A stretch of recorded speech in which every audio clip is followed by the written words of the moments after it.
بعض الطلبة الأعزاء يسألون فيما بينهم أنه ماذا تريد منا العتبة؟ لماذا هذا الاهتمام بالطلاب؟ نحن لا نريد منكم شيئا شخصيا إطلاقا، بل أكثركم لا نعرفهم، لا نريد هذا، لكن أريد منك شيئا واحدا قد سيواجهك بالمستقبل. نحن واقعا أخواني نفتش عن بناة هذا البلد. أنتم أمة خير، وأنتم أمة يعول عليها. المثل الذي سأذكره أنتم غير مبتلين به، وإن شاء الله لا تبتلون به.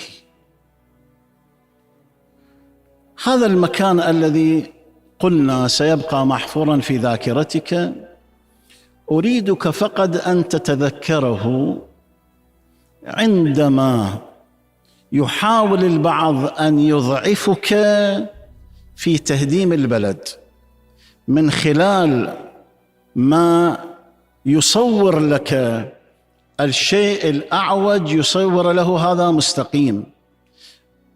تتذكره عندما تمد لك بعض الأيادي المسمومة لتعطيك رشوة من أجل تهديم هذا البلد.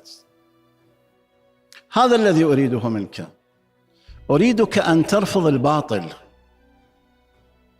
أريدك أن تعيش وأنت قويا، وأنت قوي، وأنت عزيز، وأنت ملء التفاؤل.